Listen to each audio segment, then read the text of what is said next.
Halo semua, balik lagi dengan Kuklas Hobi. Di video kali ini kita akan melakukan figur pre-order roundup episode yang ke-47 untuk figur-figur yang pre-ordernya di-announce di bulan Juli, week 1 dan 2. Ini adalah list dari figur-figur yang akan saya bahas di video ini. Mudah-mudahan menarik buat kalian ya.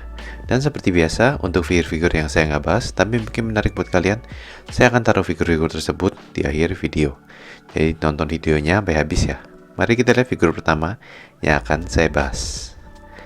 Dari Jujutsu Kaisen yang season 2, kita lihat Nendoroid Satoru Gojo dan Suguru Geto Tokyo Jujutsu High School version. Ini adalah versi dari Satoru Gojo dan Suguru Geto di season kedua, di mana mereka masih menjadi high school student.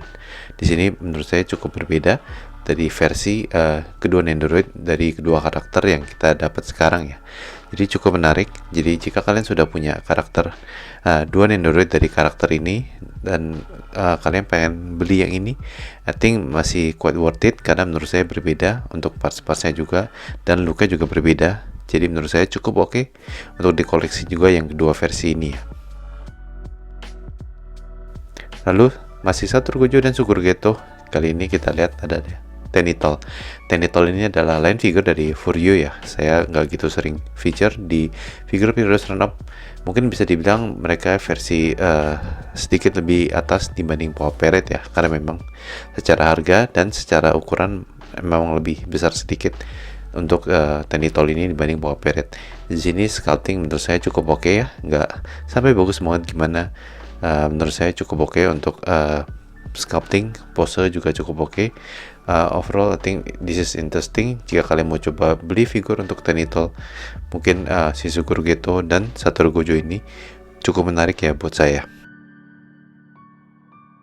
Lalu dari Naruto Shippuden kita lihat Esa Figures Naruto Uzumaki Kurama Link Mode Courageous Strength That Binds. Jujur aja saya kalau nggak salah ingat, saya nggak baca atau nonton si Naruto pas dia sampai yang Kurama Link Mode ini ya. Jadi personally saya nggak bisa ngomong apa-apa tentang kemiripan atau apa, tapi secara penampilan menurut saya di sini sudah kelihatan keren ya. Di sini secara warna, secara sculpting juga keren. Dia juga dapat efeknya di sana. Overall I think this is quite good figure untuk si Naruto Uzumaki ya. Dan menurut saya keren figurnya. Lalu dari Dragon Ball GT kita lihat Esa Figures Son Goku yang GT. Sekali lagi saya nggak nonton actually Dragon Ball GT, jadi saya nggak tahu. Saya nonton Dragon Ball yang awal-awal banget ya, jadi saya nggak tahu. Tapi setelah saya research, ini adalah versi Goku yang ditransform balik menjadi anak kecil ya, karena dari wish dari si Pilaf. Di sini menurut saya cukup bagus juga ya. Mungkin yang buat saya pribadi agak aneh, dari neck partnya kelihatan agak aneh. Tapi overall di luar itu menurut saya sudah cukup bagus di sini. Dan secara face part dan ada efek dari Kamehameha juga menurut saya cukup menarik untuk figur Esa Figures Son Goku yang GT ini. Lalu dari Spy Family kita lihat 4 figures mini. Ada Becky Black Bell, Damien Desmond, Yuri Breyer, dan Fiona Frost. Saya nggak gitu sering feature figures mini karena personally saya juga nggak pernah beli figures mini figure. Untuk Spy Family ini udah lumayan baik untuk figures mini ya, dan 4 figur ini menurut saya cukup menarik juga. Mungkin yang di sini yang paling saya suka adalah Fiona Frost, dan jujur aja saya mengharapkan akan ada Esa Figures-nya baik untuk si Yuri ataupun Fiona, karena menurut saya cukup menarik karakter dua karakter ini untuk dijadikan Esa Figures figur ya. Overall jika kalian suka figures mini, I think 4 figur ini akan menarik buat kalian.